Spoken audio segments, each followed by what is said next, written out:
There is a brilliant new docuseries on Apple TV Plus called Super League: The War for Football, and we got a chance to speak to its director, Jeff Zimbalist. Check it out. Hey, Jeff, how's it going?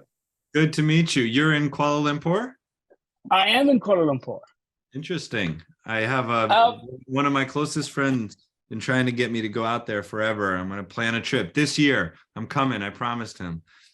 you know what? We can all leave our homes now, so what better time? But let me tell you, you're gonna love the food.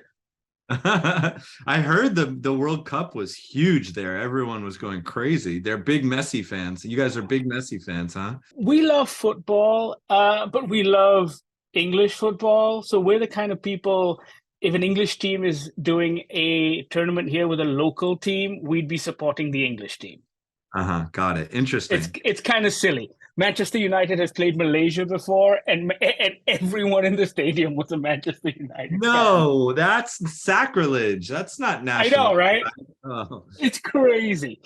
Hey man, I loved Super League. It was absolutely fantastic. And I'm saying that as someone who isn't a football fan. I don't watch the sport. I enjoy reading about it and watching things about the sport because I think it's so fascinating. And what you've done is incredible. And you had amazing access. And I'm curious, with the exception of maybe Infantino, was it particularly difficult to get people to talk? I imagine not, because everyone felt like they were the heroes of their own story in this one. It was actually the biggest challenge, I would say, of this production. And I got to credit my co-executive producer, Connor Shell, and producer Libby Geist, who have very good contacts and connections within the sports world. Within weeks of this happening in April of 2021, the three of us were on Zoom calls with many of the decision makers on all sides of this. And that was sort of our rule right from the beginning, is we're not going to make this series if we only have access to one side of this saga or this controversy. It's most, excuse me, most interesting and most dynamic when you've got the various different sides all taking 15-20 minute chunks, and we try to be as persuasive as we can for this idea, and then the next 15-20 minutes against that idea. And hopefully that tug of war, that sort of roller coaster ride, allows for the viewer to see this from all sorts of different points of views and angles. And it was helpful that this was a story that was impacted by the public opinion, right? It wasn't Right. playing out just in the court of legal opinion. And so therefore you had an interest, an incentive for a lot of these extremely powerful, difficult to access subjects to tell their story and to make it personal. So tell me this then. Is there a hero to this story? Because at first blush, I think Seferin, but maybe for this particular 4 days. Well, I hope that every viewer has a slightly different opinion on that question. Our goal was to not have clear-cut good guys and bad guys, villains and heroes, not to present any easy answers, but to try to tell a complex story in an accessible way that was driven by emotion and character journeys. And hopefully you do feel sympathetic to and root for everyone a little bit, and you also see that everyone's flawed a little bit. Football is a game of contradictions. Every stakeholder group is also full of contradictions, including the fans, who are the most Yeah. natural sort of sympathetic good guys, or victims, as it were. So I do think it's important to recognize that there's dimension to every one of these subjects and stakeholder groups. Oh no, I absolutely agree. Your 4 episodes are incredibly balanced, right? I'm watching the first 2 episodes, and I'm on UEFA's side, and then as you hit episode 3, I'm like, wait a minute.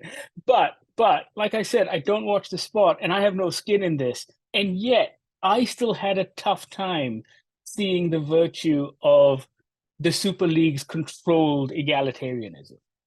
That's really interesting, because I did interviews earlier today with American sports shows where they were like, well, of course the fan is a customer. The fan isn't an owner. And so there was That's this sort that's of, such an American thing to say. it's that there's a certain inevitability to this being a business. It's a sports business It's not a social democracy. If you talk to anyone in Europe, that's sacrilege. That idea, Right. invented by the fans. They're literally the owners of many clubs, even to this day.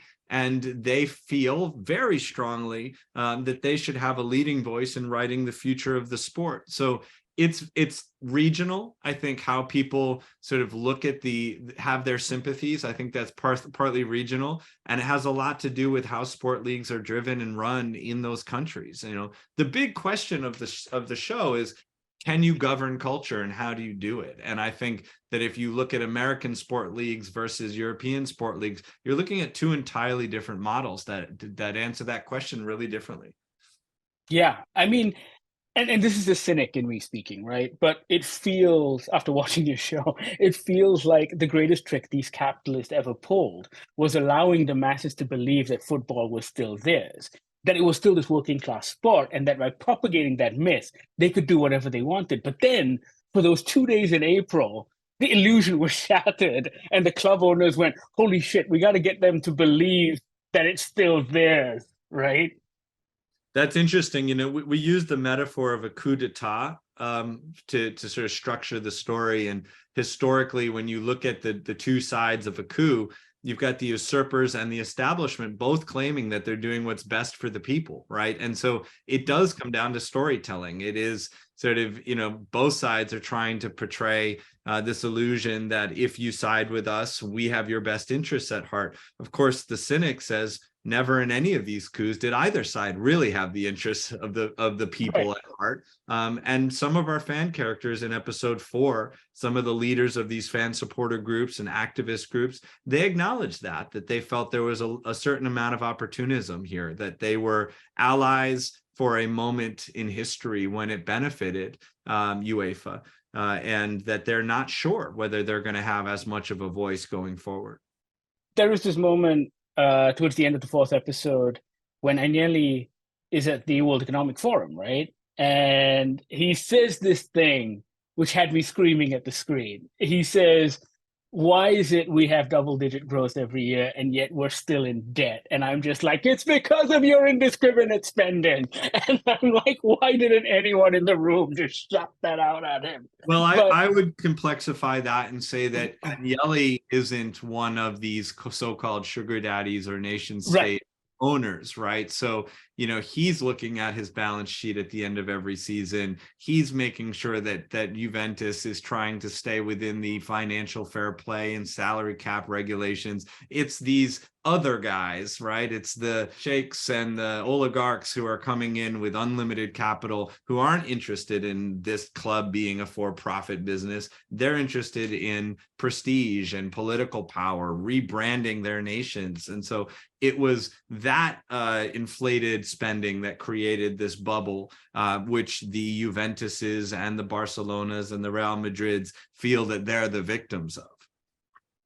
It's interesting. I'm watching your show side by side, of course, with Welcome to Wrexham, which I think is an interesting companion piece, because here you've got Hollywood celebrities who don't really have the kind of money that the sheikhs do. And they're trying to do something by engaging with the locals and the fans. And it feels somewhat noble, but at the same time, there is this thread that runs through your show about, can you trust anyone in football? Mm-hmm. Yeah, I mean, the true Cinderella rags to riches story that we point to is Leicester City. And that is held up as the shining example, the symbol that football represents the ability from anybody, from any station in life, no matter how low or under-resourced, to rise up through the ranks and be the best in their territory, their region, their country, their continent, the world, right? And that the more you close these competitions, the less that dream can live on, the less that hope has. Which also feels like an incredibly American concept, right? This American dream idea. You can be anything you want. It is very similar to an American dream idea. The irony is that American sport leagues are primarily closed leagues. There isn't this concept that a small local baseball team if they play well enough through the merit of their performance, could be in Major League Baseball next season, right? That doesn't exist even in the land of the American dream.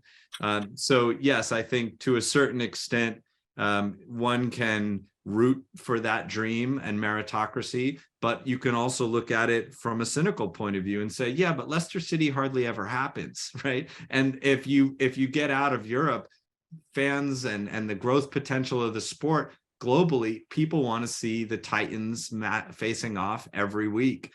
So what if we put more of our resources into those big super matches with the big super players and less of our resources into the rare once in a lifetime Leicester City? So that would be the Super League's argument here. And of course, UEFA and the fans are feel like that's hijacking the very meaning and magic of the sport they've created. One last thing before I let you go, I'm running out of time, but can we please talk about those needle drops? Because you make some great music choices in this one that really had me going. I appreciate that. We spend a lot of time on music. One of the things that's been fun with working with Apple on this series and the one before it is that they're very encouraging of going after bigger songs and taking risks. So we end up doing remixes of classic songs throughout the series. We also had an incredible composer, Elik Alvarez, who did a full orchestra score that has a sort of dark circus kind of a vibe to it, that sort of is playful and looks at this through a lighter lens sometimes, but then gets very dark and dramatic in the moments of betrayal and the allegiance shifts. And so, we really liked playing with music. We wanted to make this fun and we wanted to make it genre. I wanted it to feel like a thriller that unfolds over 96 tense hours, and not like a very cerebral sort of, essay on economics. No, it was fantastic, man. I had a blast. I knew very little about the story. I knew it was happening because my colleague is a huge football guy. And he just feed me little bits of information, but I didn't know about the betrayal and stuff. And I'm like, oh my God, he's the godfather to your child. And so much stuff. It was good. I enjoyed myself. Thank you so much. Thank you, man. It was great to hear those thoughts. I appreciate it. Now the war for football has started. That was Jeff Zimbalist, the director of Super League, The War for Football, which you can watch on Apple TV+. Trust us, it's absolutely brilliant. You're going to love it. Sound off in the comments below once you do. Don't forget to check out our other interviews right here on YouTube. Tell your friends, tell your family, like, subscribe, do the needful, because you love us.